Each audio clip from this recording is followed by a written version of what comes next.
Friend went missing 5 years ago. Today, she sent me a horrifying message. My friend Lydia was the victim of a gruesome murder 5 years ago. I felt completely miserable and slowly started to accept that I would never see her again.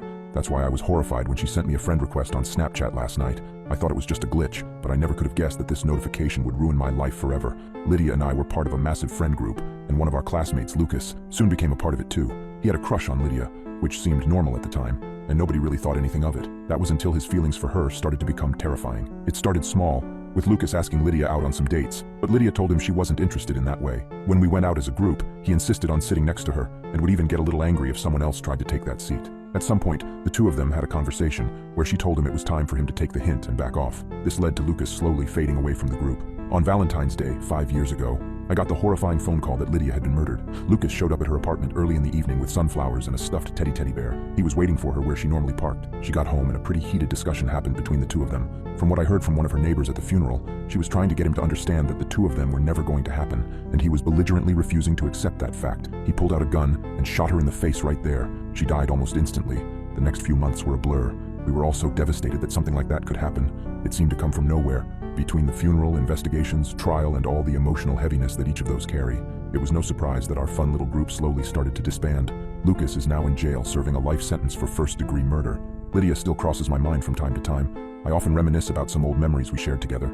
Last night I was hanging out with some friends when I got a horrifying notification on my phone. "Lydia has sent you a friend request on Snapchat." My stomach dropped. I stared at my screen for what felt like an eternity. My screen dimmed, and I looked up and one of my buddies asked if everything was okay.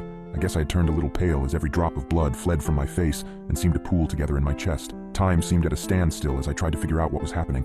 "Oh yeah," I finally responded. "I'm fine. It's just the coffee." I got up and went to the bathroom to relieve myself and splash a little water on my face. The initial shock of seeing her name on my phone wore off, and I started to think clearly. I thought that the only logical explanation was that the phone company reassigned her number and that this new person had joined Snapchat for the first time. I washed my hands, and with it, the initial terror I felt waned. But there was still this nagging feeling in the back of my mind and pit of my stomach. Must be the coffee, I told myself on the drive home. Before going to sleep, I went through all my social media and everything was fine until I arrived at Snapchat. There was a notification that let me know I had a new follower. I knew it was whoever had Lydia's old number, but found it weird that they would follow me. I opened the notification and looked at her name next to that solid red ghost. My mind flashed back to the past. She really was a great girl. Beautiful brown eyes and a smile that seemed to make the world just a little bit brighter. I really did miss her. I tapped on the notification mainly because I hate having any unread notifications on my phone. My dog exhaled in exasperation and jumped off the bed. I heard her scurry to her cage a little bit faster than she normally does when she's ready to sleep in there. She started panting pretty heavily. I turned to my left to look in the direction of her cage. She made this weird, whiny growl noise that I've never really heard her make before, and continued to pant as though she had just come in from outside. My phone screen dimmed, and I jumped a little at the sudden darkness. No matter how hard I tried, I was unable to get the screen to show any light. I couldn't help but shiver as my dog's panting got a little more intense, and I heard her shuffle around in her cage. That's enough of this, I thought, and went to my friend list to see what was going on with this person who had Lydia's old phone number. Whoever they were, they had already posted a story or two. The small circle next to the name Lydia was black, and I could see some text there. Without knowing why, I tapped it. The first story was a video of what looked like a parking lot. It was hard to tell because the phone was moving so much, but I could see the yellow lines of a parking spot. The camera started to slow down a little bit, and I could see what looked like dark red marks on the floor. My blood froze in my veins as I realized I was looking at the blood-stained parking lot of Lydia's apartment complex. There was a second of pause as the story reached its time limit and moved on to the next portion, still recording the yellow lines and red stains. My dog was frantic at this point. She ran from her cage and started scratching at the door, no longer wanting to be in there. There was no way I was getting up to let her out. I'm not even sure I could do nothing but grasp my phone with both hands. She jumped on the bed and whimpered at me, and then ran back in her cage to cower.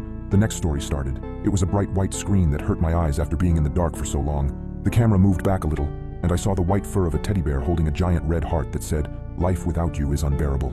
It was only on screen long enough to barely make out what it said, but I recognized it right away from the trial. It was the bear Lucas gave Lydia on the night he killed her. My screen went black again as the next story started, but only for a second or two. It lit up again, and this time I saw a large sunflower, the same one Lucas had gotten for her. I felt a tear escape my eye and seemed to exhale for the first time for what felt like hours. I had been holding my breath. I was suddenly aware of how cold the room was. My eyes moved frantically fast in their sockets as I looked at every detail of the sunflower. The story had been going for a while now, as it was just a video of the same sunflower filmed over what was probably 2 minutes. I was captivated and couldn't take my eyes off the screen. Even blinking felt like a betrayal. Finally, the story ended, and my screen went black. I heard myself whimper in relief. The next screen was what I saw in the thumbnail before I tapped on it. It was a solid black screen with white text that consisted of only 3 words. He got out. I threw my phone out of my hands and ran out of my room. I could feel the hot bile in the back of my throat and tried to make it to the bathroom before it erupted out of my mouth. I didn't make it to the toilet and instead retched in my bathroom sink. Red vomit stained my sink, and I jumped as I heard my dog begin to furiously bark. I crouched over my sink and tried to stop throwing up. When I glanced at my reflection, dimly lit from the small nightlight I keep in my bathroom, I could tell my eyes were bloodshot from the effort of pushing out the bile. I felt a wave of coldness waft through the bathroom, and the vomit suddenly stopped. A couple of coughs and some mouthwash, and I realized the coldness of the room was gone. My dog was still barking. I called for her to be quiet, and she whimpered, and I heard her cage rattle as she found her way back inside of it. It took me a while to work up the courage to go back to my room, but my logical mind prevailed, and I came to the conclusion that someone must be pranking me. When I got back to my room, my phone was face up on the floor, still lit. The same story was on there, a black screen with 3 little words. As I stared down at it, the story changed to a black screen with 2 new words: Warn George.